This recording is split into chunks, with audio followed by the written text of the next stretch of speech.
भगवान परशुराम के जीवन से जुड़ी रोचक बातें 6 to 10। 6। क्यों किया कार्तवीर्य अर्जुन का वध।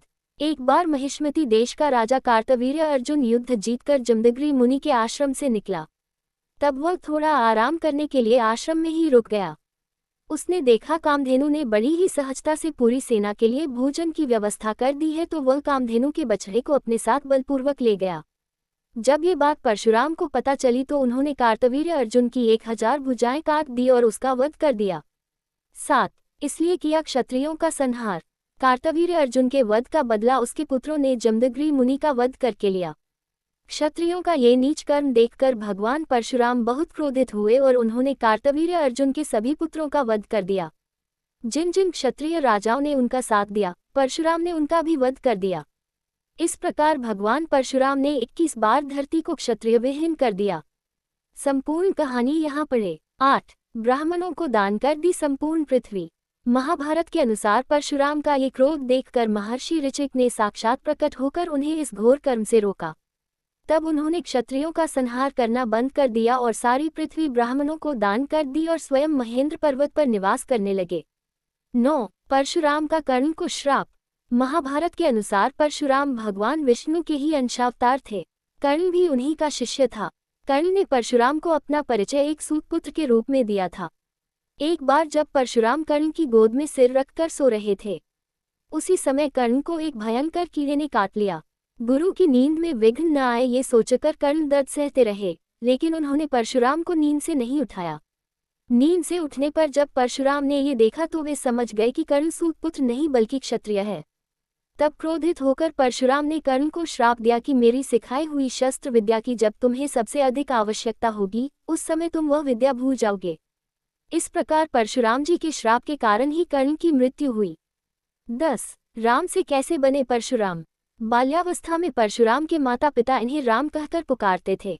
जब राम कुछ बड़े हुए तो उन्होंने पिता से वेदों का ज्ञान प्राप्त किया और पिता के सामने धनुर्विद्या सीखने की इच्छा प्रकट की।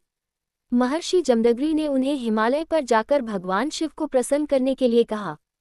पिता की आज्ञा मानकर राम ने ऐसा ही किया। उस बीच असुरों से त्रस्त देवता शिवजी के पास पहुंचे और असुरों से मुक्ति दिलाने का निवेदन किया। तब शिवजी ने तपस्या कर रहे राम को असुरों को नाश करने के लिए कहा।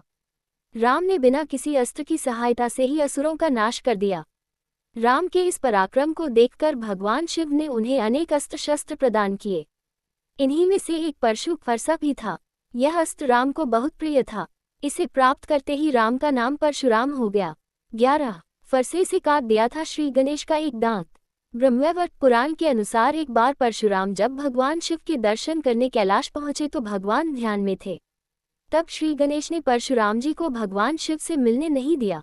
इस बात से क्रोधित होकर परशुराम जी ने फरसे से श्री गणेश पर वार कर दिया। वह फरसा स्वयं भगवान शिव ने परशुराम को दिया था।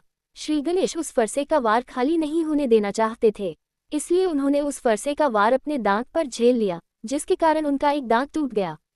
तभी से उन्हें एक दंत भी कहा जाता है। 12। ये थे परशुराम के भाइयों के नाम।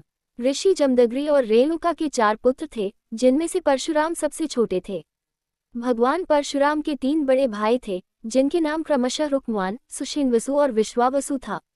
13। अमर है परशुराम। हिंदू धर्म ग्रंथों में कुछ महापुरुषों का वर्णन है जिन्हें आज भी अमर माना जाता है। इन्हें अष्टचिरंजीवी भी कहा जाता है। इनमें से एक भगवान विष्णु के आवेशावतार परशुराम भी हैं। अश्वत्थामा बलिवर्यासो हनुमांश्च विभीषण कृत परशुरामश्च सप्तैते चिरजीविन सप्तैतान् संस्मरेन् नित्यं मार्कण्डेयमथाष्टमम् जीविद्वर्षशतं सोऽपि सर्वव्याधि विवर्जित। इस श्लोक के अनुसार अश्वत्थामा, राजा बलि, महर्षि वेदव्यास, हनुमान, विभीषण, कृपाचार्य, भगवान परशुराम तथा ऋषि मार्कंडेय अमर हैं। ऐसी मान्यता है कि भगवान परशुराम वर्तमान समय में भी कहीं तपस्या में लीन हैं।